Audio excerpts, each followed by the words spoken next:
মুক্তি পেয়েছে খাকি the Bengal chapter অর্থাৎ খাকি 2 এর কিন্তু অফিসিয়াল ট্রেলার। হ্যালো বন্ধুরা, আমি সৌভিক। আপনারা দেখছেন Tolly Bangla Box Office. YouTube এবং ফেসবুক দুটো চ্যানেলেই কিন্তু আমাদের এই ভিডিওটা আসতে চলেছে। ভিডিওটা প্রথম থেকে শেষ পর্যন্ত পুরোটা দেখবেন।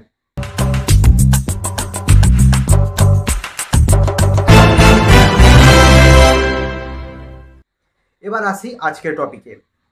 Superstar Jeet, mister industry Prosenjit Chattopadhyay, Chitrangada, Saswata Chattopadhyay, Parambrata Chattopadhyay সহ আরও অনেক অভিনেতা অভিনেত্রীরা এই ওয়েব সিরিজে কিন্তু কাজ করছেন, যেটা কিন্তু মুক্তি পাবে 20শে মার্চ, অর্থাৎ আজকে থেকে 15 দিন পরে কিন্তু মুক্তি পাবে।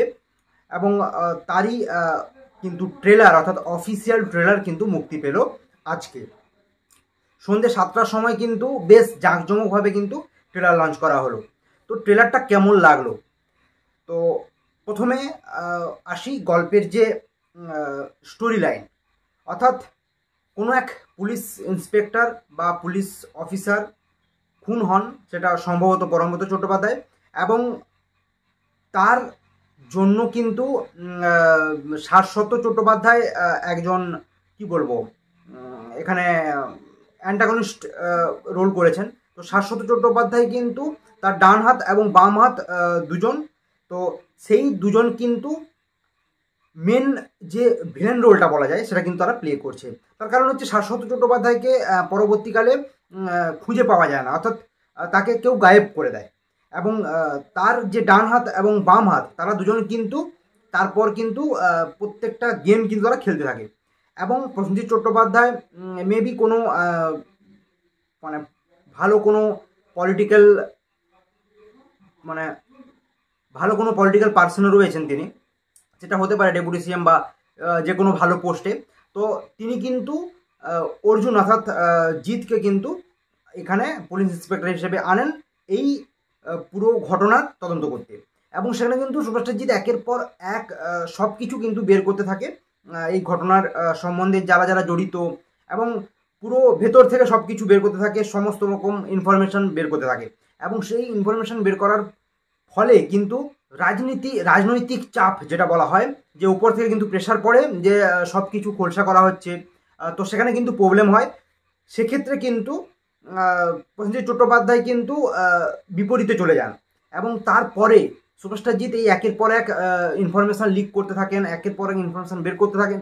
এবং তারপরে সুপারস্টার জিৎ এর সাথে প্রসেনজিৎ চট্টোপাধ্যায়ের লড়াই হয় নাকি এই যে ডান হাত বাম হাত লাস্টে শাশ্বত চট্টোপাধ্যায় মানে কিভাবে লাস্টে গল্পটা সাজাচ্ছে, অর্থাৎ কি কার সাথে কার বিরোধ হবে বা কার সাথে কার মুখোমুখি লড়াই হবে, সেটাই কিন্তু এই গল্পের মেন স্টোরি।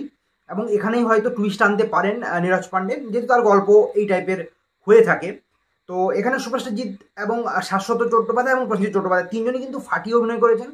এবং অনেকদিন পর মিঠুন পুত্র মিমোকে দেখা গেল সুপারস্টার জিতের পুলিশেরই ভূমিকায় তিনি রয়েছেন। এবং সুপারস্টার জিৎ নেইলড ইট, মানে জিৎ, প্রসেনজিৎ এবং শাশ্বত চট্টোপাধ্যায় সবাইকে ছাপিয়ে গেছেন, সবাইকে।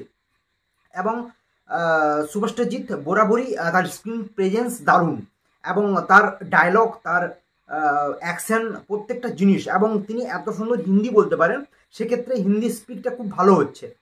তো সব কিছু নিয়ে কিন্তু খাকি দ্য বেঙ্গল চ্যাপ্টার যথেষ্ট ভালো একটা গল্প হতে চলেছে, এবং ভালো একটা ট্রেলার প্রতিস্থাপন করা হয়েছে। তো সে কিন্তু বাকি ক্ষেত্রে গল্প থেকে শুরু করে স্ক্রিন প্রেজেন্স থেকে শুরু করে ক্যামেরা ওয়ার্ক, তারপর স্কেল, সব কিছু কিন্তু বেশ ভালো, বেশ। তো আশা করব খাকি দ্য বেঙ্গল চ্যাপ্টার 20শে মার্চ মুক্তি পাচ্ছে। এবং 199 টাকা মেবি নেটফ্লিক্সের চার্জ, তো সেটা করলে 1 মাসের সাবস্ক্রিপশান মিলবে। তো সেক্ষেত্রে আপনারা সাবস্ক্রিপশান নিন এবং এই ওয়েব সিরিজটা দেখুন। যেহেতু বেঙ্গল থেকে আসছে, বেঙ্গলের অনেক বড় বড় নামকরা অভিনেতারা রয়েছেন এই ওয়েব সিরিজে, তো এই ওয়েব সিরিজটা হিট করান এবং বেঙ্গল চ্যাপ্টার বিহার চ্যাপ্টারের মতো কিন্তু হিট হবে, এটুকুই আশা করা যায়। আপনাদের কেমন লেগেছে ট্রেলার অবশ্যই নিচে কমেন্টে জানাতে ভুলবেন না। আজকের ভিডিও পর্যন্তই, দেখা হচ্ছে নেক্সট ভিডিওতে।